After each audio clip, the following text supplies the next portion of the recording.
무엇보다 죽일 수 있는 이름을 보니까 그때 제가 배 동안이었습니다. 근데 이제 오늘 말씀에도 나오지만은 제가 얼마 전에 이름을 바꿨어요.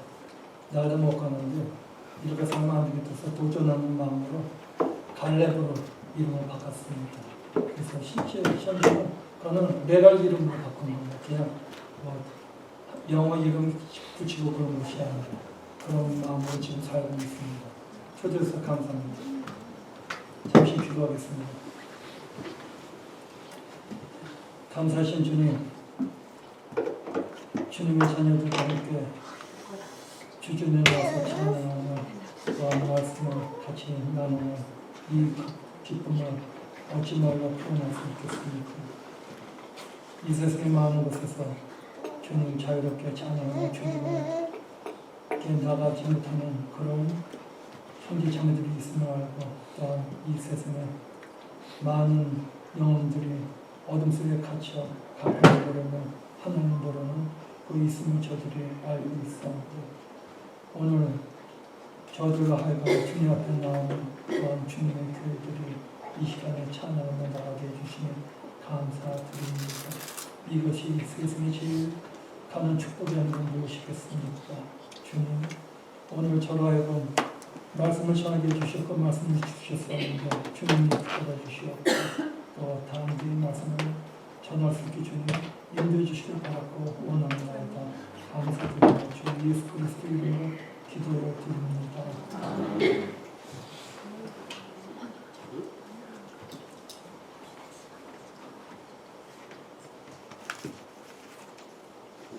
그냥 회복이지만은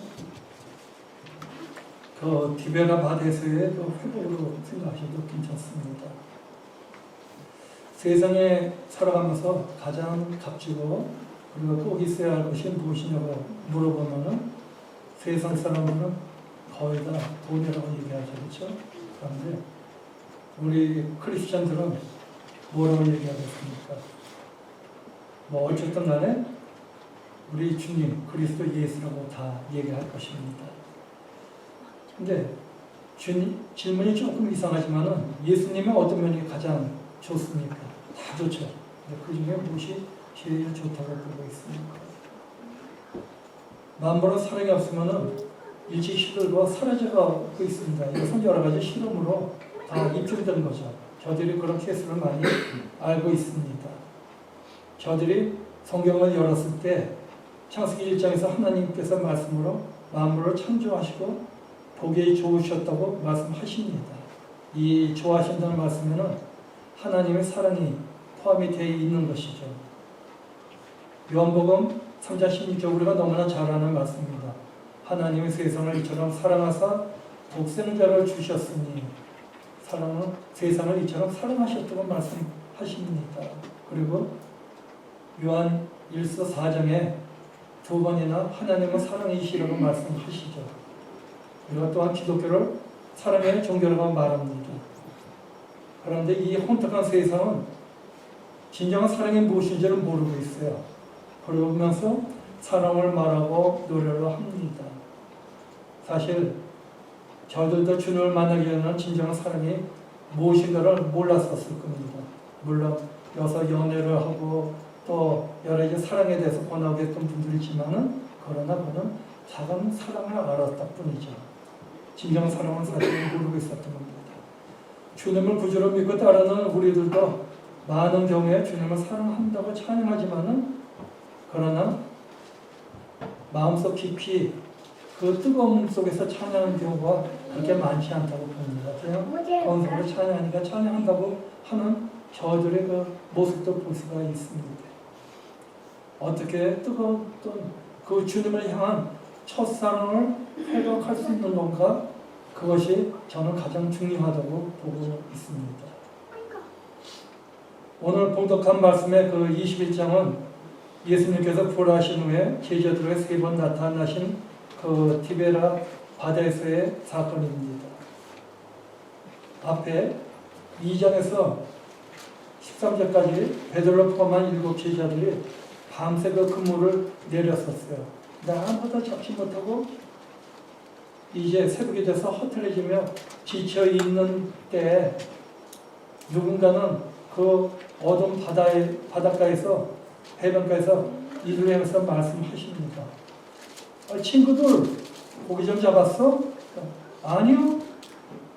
그물을 오른쪽 배 오른쪽으로 던져봐. 그러면 잡힐 거야. 근데 지친 이들은 동트기 전에 새벽에 이들이 이 말씀을 하시는 분이 누구인가를 잘 알 수 없었지만 그대로 했었습니다. 그러니까 고기가 너무 많아서 그물을 들 수가 없었죠. 이때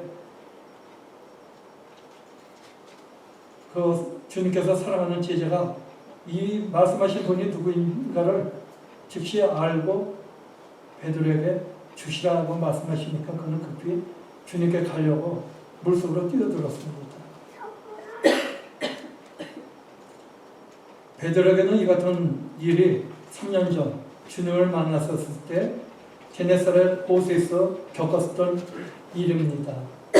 예수께서 자신의 배에 오르셔서 배를 저에게 조금 띄우게 하시고 그리고 모여든 사람들에게 하나님의 말씀을 가르치신 후에 베드로에게 깊은 데 가서 그물을 내려 고기를 잡으라고 말씀하셨죠. 이때 베드로는 선생이여 밤새도록 수고했지만은 얻은 게 아무것도 없었어. 그러나 말한 대로 해버리다 하고 그대로 했습니다. 그러니까 그물이 찢어질 정도로 많은 고기가 잡혔고 이 순간에 시몬은 예수님 무릎 아래 엎드립니다. 그리고 주여 나를 떠나소서 나는 죄인입니다 하고 말합니다. 그는 순간적으로 자기 앞에 있는 이가 당신이 떠돌아다니는 랍비가 아니라는 것을 알았어요. 이분은 거룩한 분이라는 것을 순간적으로 깨달은 것입니다. 이 내용은 밤새 고기 잡으려고 했었지만 아무것도 잡지 못한 베드로는 지쳐 있었던 겁니다. 이때 물고기는 낮에는 바위 아래 숨어 있다가 밤에 먹이를 먹으려고 수면 위로 올라옵니다. 그래서 이곳에 어부들은 이 특성을 잘 알고 있었어요. 밤에 물고기들이 잘 그 계곡에서 물이 나오는 그 호수로 흘러나오는 물을 또 그쪽으로 많이 몰려들고 있다는 것을 알았기 때문에 밤에 그물을 많이 내렸었습니다. 이들이 사용한 그물은 밤에 사용하는 것이지 낮에 그물을 치면서 하는 그런 그물이 아니었었어요. 왜냐하면 천으로 만들었기 때문에 낮이 훤한 데서 그물을 내리면은 고기들이 그것을 그림자로 알기 때문에 다들 도망을 갑니다. 그런데 고기를 잡아본 적이 없는 그 무스랑 랍비가 고기잡이 그 박사인 시몬에게 대낮에 그것도 깊은 곳에 고기도 없을 깊은 곳에 가서 그물을 내려 고기를 잡으라고 말씀하신 거예요. 왜 이 말씀을 하고 또 베드로가 오케이 당신 말한 대로 해봅시다 하고 얘기하냐면 얼마 전에 이 랍비가 베드로의 장모님의 그 열병을 고쳐주셨었습니다. 그리고 방금 이 배 위에서 배가 떠나다니지 않게 노를 지으면서 그리고 예수님께서 이 무리에게 하나님 말씀을 가르치는 것을 듣고 있었던 것이죠. 시몬 베드로는 하여간 말도 안 되는 소리지만은 좋아요 한번 해봅시다 하고 다시 동료들을 불렀습니다. 그리고 예수님이 말씀하신 대로 행하였죠. 그런데 한 번에 그 그물질에 잡힌 고기가 어찌나 많은지 근처에 있었던 배를 부릅니다. 그리고 그 두 배가 만선이 이루어진 것이죠. 베드로는 이 순간에 깨달았습니다. 보좌에 앉으신 여호와를 뵙고 자신의 그 부정함을 고백한 이사야처럼 자신이 부정한 죄인임을 깊이 깨달은 것입니다. 그리고 자기를 떠나주시기를 요청하면서 공포에 질려 무서워했었습니다. 성경에 무서워했다고 말씀이 있습니다. 우리는 그게 좀 의아할지 몰라도 정말 어느 순간에 그 거룩하신 하나님을 만나면은 우리는 엎드리고 이사야 같은 그런 고백이 아니면 혼수 상태로 빠지는 그런 수밖에 없는 죄인됨을 우리들이 갖게 있습니다. 그런데 오늘 같은 일이 일어난 것이에요. 이 3년 전에 있었던 일이, 그리고 또 베드로는 이전에 빌립보 가이사랴의 그 신전들 앞에서 주께서 내가 누구라고 생각하느냐 그 질문에 주는 그리스도시여 살아계신 하나님의 아들입니다 하고 신앙 고백을 했었습니다. 저 개인적으로 이와 비슷한 경험이 있죠. 80년 초에 그 싸게 나서 일할 때 식사 때마다 제가 가족을 위해서 기도했습니다. 식사는 하루에 3번이니까 3번은 기도했겠죠. 근데 그때 저는 예수가 누구인지 하나님이 누구인지 모르는 그 세상 사람이었었어요. 근데 참 마음에 우리 가족에서, 왜냐면 제가 싸우기 일했을 때 혼자 그 컴퓨터 관계로 혼자 나가서 현대 직원들하고 일했기 때문에 그 가족을 위해서 기도를 하게 했었습니다. 누구에게 처음에 기도했을 때 누구에게 기도를 해야 하지? 근데 뭐라고 얘기를 못하겠어요. 조물주가 있다는 것은 인식은 했지만 그래도 기도하는데 조물주님 제 기도를 들어주십시오. 그거는 좀 아닌 것 같아요. 제 배경은 저희 부모들이 불교 신자입니다. 그냥 부처하고는 전혀 관계없는 조물주에 대해서 인식하면서 기도하는데, 그러니까 제 머릿속에 그 조물주를 그리면서 그냥 기도하는 거죠. 저희가 떠나 있으니까 잘 건강해 주시옵고 그리고 보호해 주십사. 기도 길게 할 그런 실력이 되지 않으니까 짧게 그렇게 기도를 했었습니다.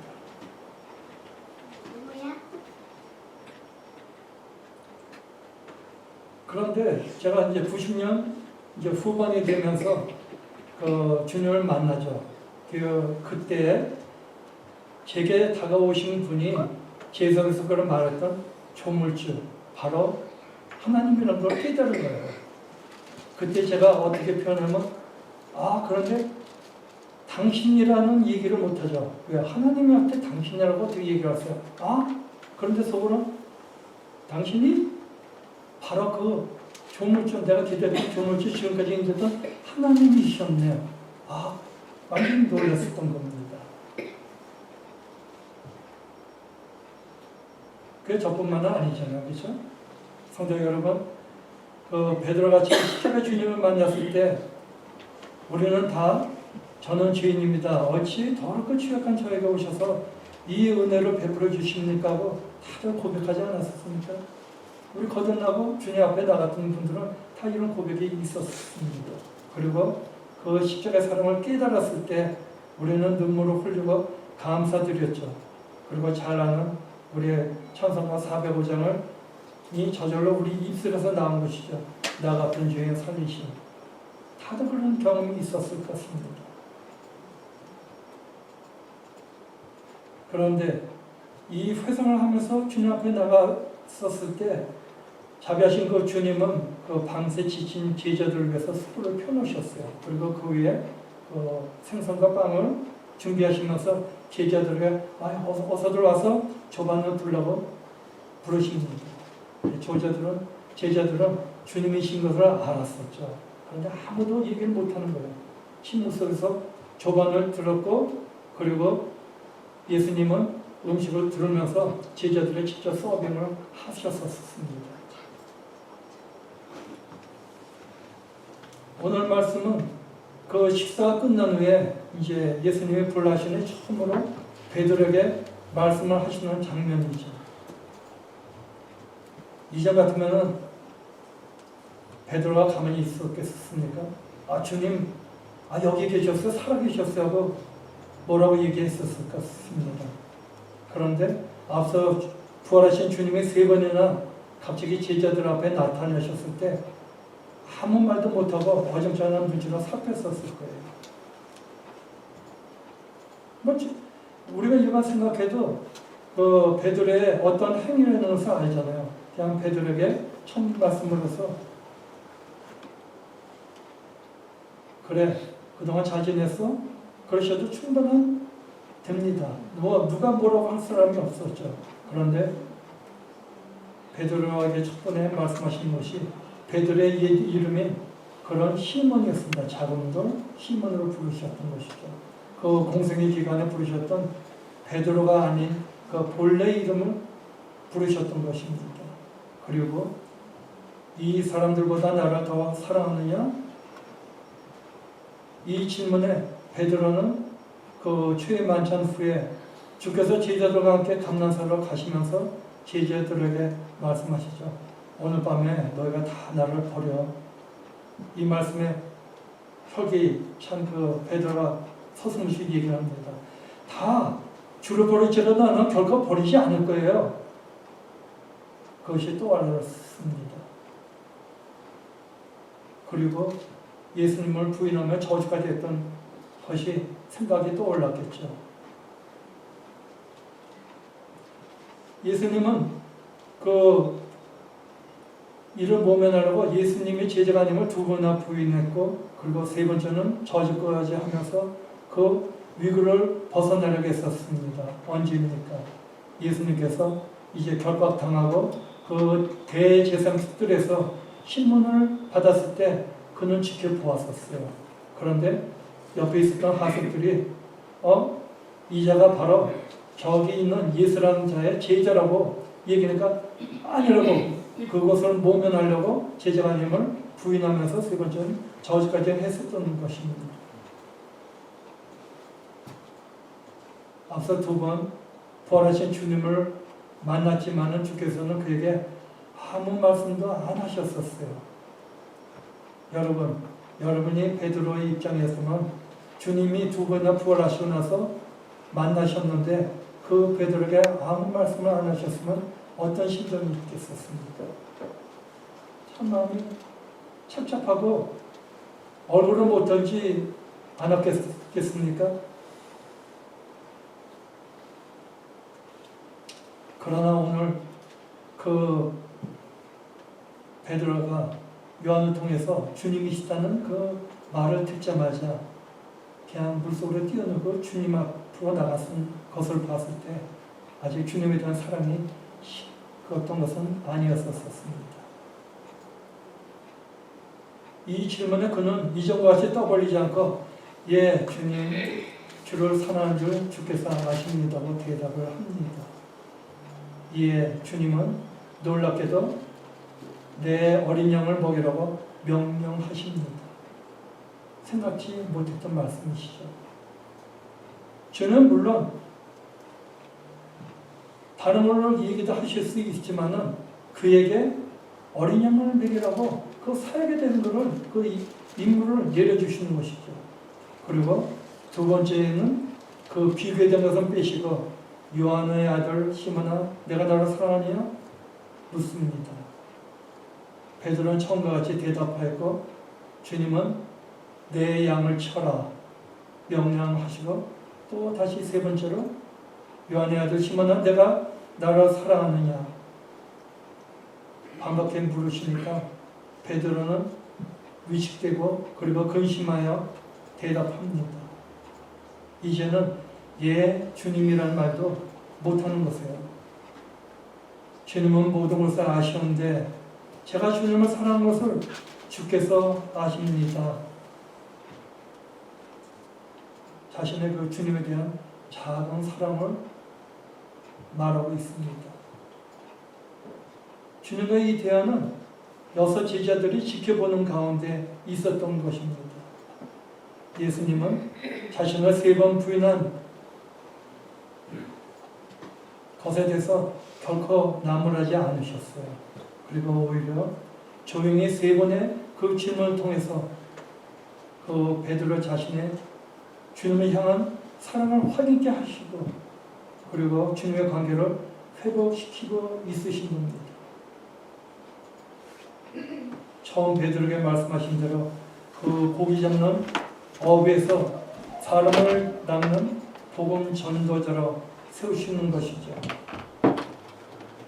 그 베드로의 꺼지지 않은 작은 사랑에 불 붙이시며 베드로를 좌절해서 회복시키고 있으신 겁니다. 내 양을 보살펴라. 내 양을 먹이라고 다시 명을 하십니다. 이제 게네사렛에서 주께서 베드로에게 이제 풀어놓은 내가 사람을 취하라 하신 큰 그 임무를 내리시는 것입니다. 주님을 따르는 데 실패한 베드로의 믿음을 회복시키시고 임무를 잘 감당하도록 일깨워주신 것이 무엇이겠습니까? 그 주님을 향한 사랑을 확인케 하고 그리고 일깨워주신 게 아니겠습니까? 주께서는 자기들의 양을 베드로에게 맡기기 전에 자기들의 양들을 우리들에게 맡기기 전에 주님을 향한 사랑을 확인한다고 우리는 생각해야 됩니다. 베드로가 어떤 자였었습니까? 그 시대에 돈과 학력과 재능과 배경이 있었고 또 세상에 잘 나가는 그 시대에 잘 나가는 어떤 것을 가졌던 사람이니까 결코 그렇지 않죠. 그냥 평범한 어부는 중산 아래로 그 시대에 중산 아래의 사람들입니다. 그는 이 사건을 계기로서 복음 전도자의 삶을 살았으면서 그리고 사도 행전에 의하면 그는 설교에 하루에 3,000명의 침례를 받고 주께 돌아오는 놀라운 그런 복음의 전도자로 성장했습니다.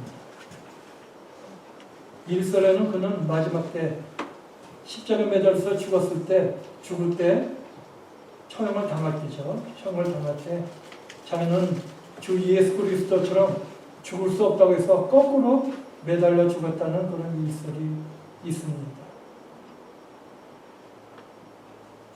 우리가 성경을 살펴보면 그 위대한 하나님의 사람들도 그들의 그 삶과 사역에서 다 실수가 있고 연약함을 드러내지만은 그러나 그때마다 하나님께서는 우리의 그 연약함을 잘 아시기 때문에 이를 회복시키시고 그리고 맡기신 목표를 향해서 나갈 수 있도록 북돋아 주심을 우리는 배우게 됩니다.